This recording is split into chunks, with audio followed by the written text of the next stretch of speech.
La Escuela El Arado y el Mar presenta El cielo encapotado anuncia tempestad. El cielo encapotado anuncia tempestad. Y el sol tras de las nubes pierde su claridad. Oligarcas temblar. Horror a la oligarquía. Oligarcas temblar, viva la libertad. La trinchera chavista que pone a temblar a los oligarcas. Muy buenas. Horror a la oligarquía está en el aire. Está en elaradoyelmar.blogspot.com, un blog que tiene los programas Horror a la oligarquía y el libro El chavismo según Chávez. El teléfono para recibir sus mensajes es el 0412-977-6761. Cuenta Twitter, @ungranoDeMaíz y @elaradoyelmar. Cuenta Gmail, elaradoyelmar@gmail.com. Estamos en las emisoras Voces Libertarias en Caracas, Radio Izquierda en Vargas, emisora cultural de San Antonio de Miranda, Radio Coroba en Bolívar, en Anzoátegui, Radio Chamariapa, en Barinas, Radio Unión y Radio Catabre, y en Lara, Ondas del Cercado, Radio Crepuscular y Radio Venceremos. ¿Qué tal? ¿Cómo están? ¿Comentario? Estamos muy bien. Zancudo. Perfecto. Queríamos comentar o arrancar el programa comentando el artículo que publicamos el sábado. Se intitula "El general Padrino López levanta más dudas sobre la empresa petrolera militar", porque no le salió programa, por ser un texto que Fin de semana. salió en las entrañas del fin de semana. Y en donde nosotros comentamos algo de las declaraciones de Padrino López este fin de semana, cuando se refirió, bueno, por fin alguien, hubo una versión oficial, o por lo menos un comentario respecto del inicio de operaciones de esta empresa, ¿no? Por fin hablaron. De la creación, por fin hablaron. Y habló el general Padrino López, y además de acusar de irresponsables y panfletarios a quienes han criticado la formación de la empresa petrolera militar, dijo algo que nosotros no sabíamos y que no estaba en la ley, que por eso lo titulamos de esa manera. Dijo Padrino López que esta empresa petrolera militar va a estar regida por su ente rector, que es PDVSA. Pero eso no aparece en ninguna parte, ni en la Gaceta. En la ley está clarísimo que la empresa pertenece al Ministerio de Defensa, no a PDVSA. El asunto es el siguiente. Lo que dice el general no convence. Entra en la misma conducta de enredar las cosas, de no explicarlas bien. Lo que él dice, lo que da la sensación de improvisación. Crea más dudas. Y de que la compañía queda a la buena voluntad de él. Sí. No, ¿cómo creen que nos vamos a meter? No, ¿cómo creen? No, ¿qué dice la ley? ¿Entiendes? La ley dice que eso es una PDVSA militar. Ahora bien, no convence, y el ministro de Información, Marcano creo, Marcano dice que es una deficiencia del gobierno, porque, por ejemplo, él dice que la ley, la guerra económica existe, y es verdad, pero la gente no se convence, porque los argumentos que da el gobierno son muy malos. Claro, el ministro no puede ir más lejos de decir eso, y nosotros le añadimos, es que no quieren meterse con la burguesía. Con su supuesto oponente en la guerra. Con su supuesto oponente. Pero hay otro elemento que surge aquí, que es el miedo. Como es un general, entonces dice, ¿cómo se le ocurre decir que ese general está equivocado y tal y tal? Debían de meterlos presos. Es un germen, dicen por ahí. Es un germen de fascismo. Pero lo interesante es el miedo ya. El militar tiene carta blanca. Sí. Ajá, y entonces sale Eulogio, el presidente de PDVSA, Eulogio del Pino, él fue el que dijo que era irresponsable y tal, en la gabarra. La gente no se da cuenta, o mejor, la gente debe darse cuenta que hay síntomas de fascismo de lado y lado. Mira, la OLP, o el OLP, o lo que sea, es una cosa que ya nos acostumbramos. 10 muertos, 20 muertos, mataron a 5. No, ya ni se publican. Ya ni extrajudicialmente todos los muertos. Sí. Todos los muertos y todo. No, es que eran malandros, de que ya, eso quedó así. Sí.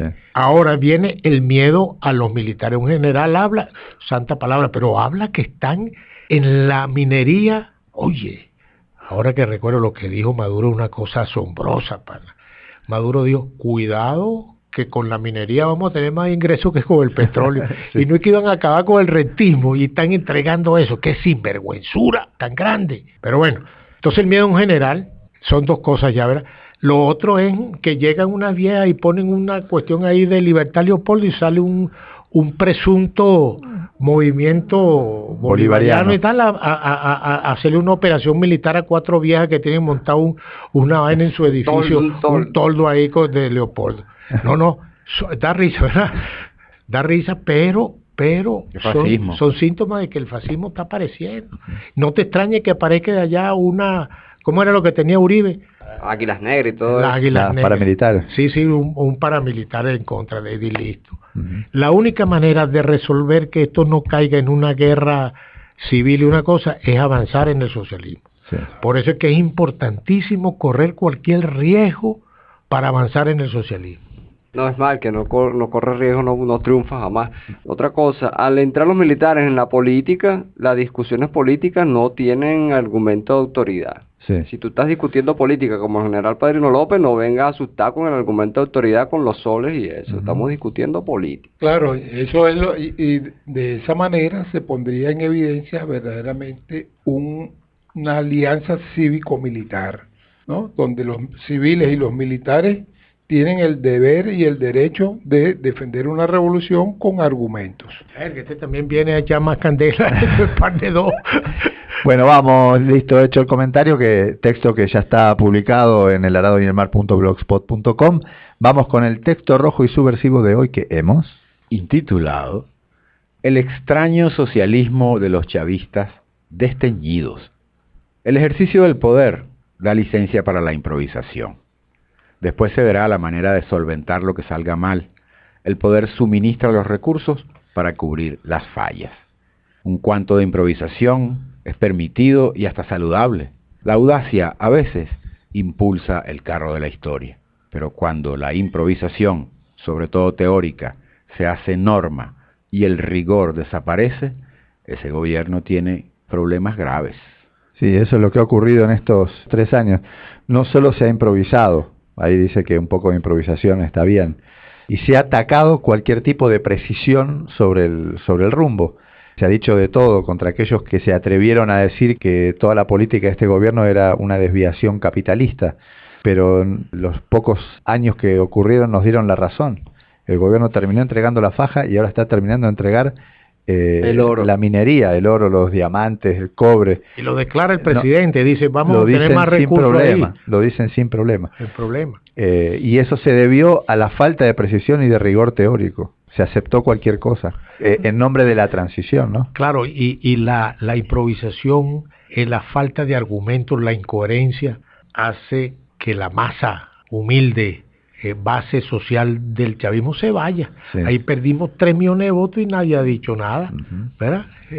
Todavía anda diciendo como si el triunfo hubiese estado de este lado del pueblo y la asamblea es ilegítima. No, hay que reconocer la realidad, porque si no uno no puede hacer la política acertada si no reconoce la realidad. Y la realidad debe sustentarse sobre la base de la conciencia y no sobre la base de lo material, que es lo que aquí se estimula, ¿no? El gobierno socialdemócrata, sin dudas, ha abusado de la improvisación teórica. Toma una medida y después salen los voceros a justificarla.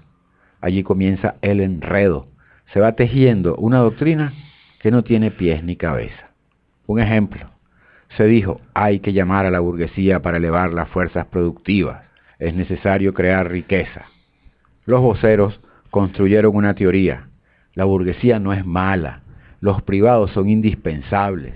Hay que darles los dólares. Eso fue el inicio del gobierno del presidente Maduro, que se hizo el pacto Lorenzo Cisneros en Miraflores y todos los voceros empezaron a hablar de aumentar las fuerzas productivas, de la producción nacional y estamos hoy metidos en este enredo. Y otra cosa que quería comentar era sobre la falta de rigor en el país, que ahora cunden todos los estratos sociales. Tú ves los artículos que publican para darle una respuesta a otro con grosería y falta de rigor, y se ve desde arriba del alto gobierno hasta los niveles más bajos. Porque resulta lo siguiente: el gobierno miente, que es lo que dice ahí, ¿verdad? Dice algo y no lo justifica. Dice que una dosis de eso es aceptable, pero cuando esa es la norma, por ejemplo, nosotros decimos que la burguesía, elevar la fuerza productiva, porque esa es una etapa para ir al socialismo, y lo que hacemos es fortalecer a la burguesía. Eso repercute, lo que dice Sacudo, en la gente miente, el país se vuelve un país de mentirosos y de bachaqueros todos. ¿Entienden cómo es? Porque esa es la norma. Le han quitado valor a la palabra. ¿Cómo es eso, Humberto? Y que el significante ya no significa nada. Que no recuerdo el nombre del autor, pero fue el que dijo que al perder su referente, la palabra, están las puertas abiertas para el fascismo. Está en el libro de Cadenas eso. Ajá. El lenguaje. En torno al lenguaje. En torno al lenguaje. Es decir, la ida para la ida hacia el capitalismo, las concesiones a la derecha que le ha hecho este gobierno han repercutido en la mentalidad de la gente. Sí. Han hecho daño, pero han hecho daño en el continente. La pérdida de Cristina y la pérdida de Evo tienen que ver con la blandura de aquí. Y la derecha, aprovechando esa brecha de incoherencia nuestra, nos han metido el remoquete de corrupto, de ineficaces, y nadie ha defendido eso. Sí. ¿Por qué no lo defienden? Porque si tú defiendes que el gobierno es eficaz, entonces ¿para qué va a buscar la burguesía? Bueno, mira, por cierto que el Che en un audio hablando sobre Camilo, él dice que que el común de la gente siempre habla de sus preocupaciones diarias. Entonces vemos a la gente aquí hablando de problemas del alimento, de la escasez que hay, y entonces se le pone el nombre a esa gente que está en la cola de bachaquero. Sí. Pero estuve viendo yo sobre lo de la compañía minera canadiense, la Golden Reserve. Y oye, esa es una tremenda bachaquera, esa compañía, donde llega, destruye todo y se roba todos los recursos del país. Es un gran robo.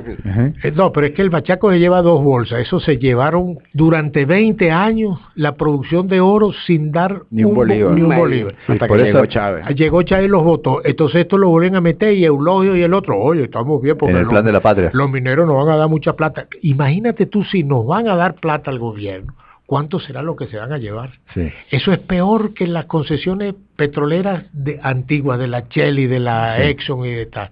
O sea que hemos regresado atrás de los ADECO. Sí. Volvimos a Gómez, algo así.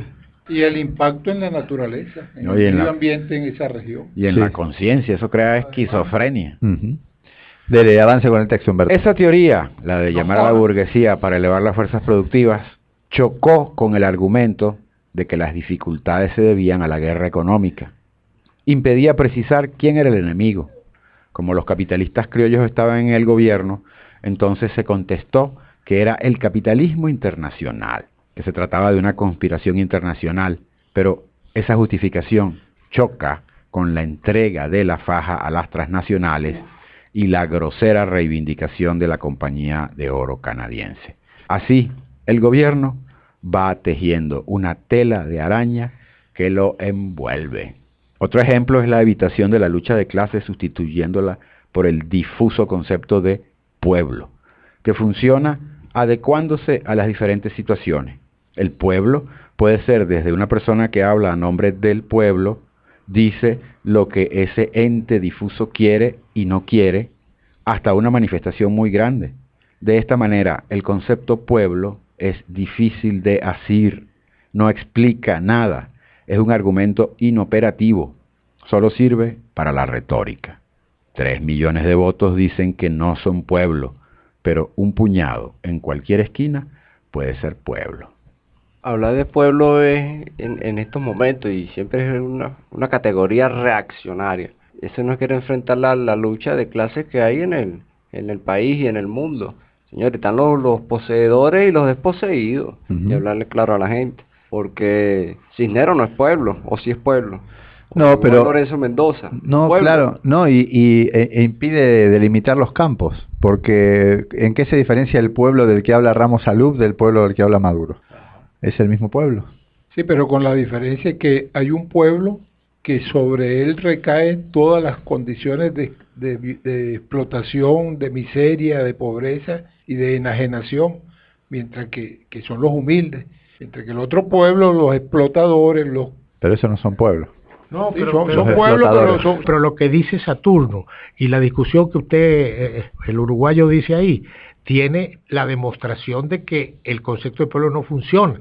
Él tiene que decir los desposeídos y los explotadores. Está claro. Pero tú puedes usar el concepto de pueblo como un concepto literario. Entonces tú dices pueblo desposeído. O pueblo chavista. O pueblo chavista. Exacto. Pero cuando el concepto de pueblo se te hace general, ¿verdad? Y con eso pretendes resolver tus derrotas, entonces ya está mal. Cuando tú dices la asamblea, la asamblea, ¿por qué la asamblea está ahí? De cocopellana burguesa. ¿Y cómo explicas tú los 3 millones de votos que se fueron para allá? Sí, o los que Tienes no que votaron. explicarlo como dice Saturno.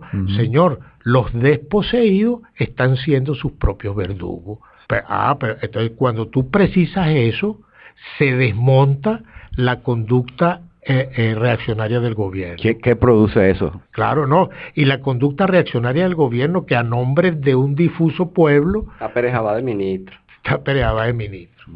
Es muy cómodo para la burguesía el concepto de pueblo. Evita asumir la lucha de clases sociales, por lo tanto de la explotación. Elude hablar de gobierno de clase, por lo tanto de toma del poder por los desposeídos. Ahorra identificar a los sistemas, al socialismo y al capitalismo. En resumen, impide que los desposeídos, los preteridos, hagan consciente la dominación a que están sometidos, la forma de liberarse. Los narcotizan sometidos a la miseria espiritual y material que consideran natural. Es así. El concepto de pueblo es un concepto reaccionario, que puede ser un recurso retórico, literario, pero no puede sustituir el concepto de clase, de lucha de clases. Seguro van a salir los pequeños burgueses que han usado ese concepto de pueblo mal usado para desmontar la lucha de los desposeídos y de las clases explotadas. Van a salir, están metiendo con el pueblo. No, nosotros no nos estamos metiendo con ningún pueblo. Estamos defendiendo a los desposeídos y quitándole a la pequeña burguesía un arma teórica, una falsa teoría. Perfecto. Y una cultura milenaria de enajenación y alienación del pueblo para ponerlo al servicio de las clases dominantes. Exactamente. Dele, remate, Humberto. En esta tela de araña de confusión teórica, el gobierno queda atrapado, pierde apoyo, se debilita, y para salir de la miasma que él mismo construyó, solo le queda mentir y agarrarse de los capitalistas. Es así que surge el extraño socialismo macarrónico, con el absurdo de una dirección burguesa, la hegemonía capitalista en las relaciones sociales, el prestigio de la propiedad privada. Se entrega la patria, se vende como una res en la carnicería y se dice que eso es socialismo. Es importante que quede claro para nosotros y las generaciones futuras que este macarrón no tiene nada que ver con socialismo, es su contrario. Como dice Martí, con los pobres de la tierra quiero yo mi suerte echar. Ahí está un concepto, pobres de la tierra. O dijo Listo. pueblos de la tierra. No, porque se puede usar a veces como una cuestión retórica y tal, pero tú tienes que afinarlo frente a una derrota política. Tú usas el concepto de pueblo difuso y te lo apropias, ¿verdad? Que el pueblo es una esquina que está peleando ahí, Sí. y 3 millones de votos no son pueblo. Entonces ahí te enreda la cosa. Ahí eso es malo, ¿entiendes? Por ejemplo, dicen el pueblo cubano, ahorita el pueblo revolucionario, ya se sabe. Claro. Está sobreentendido. Sí. Bueno, oligarquía, encargada de oscurecer, enredar y desvirtuar todo, te tenemos en la mira. Está claro lo que queremos y lo que vamos a hacer contigo.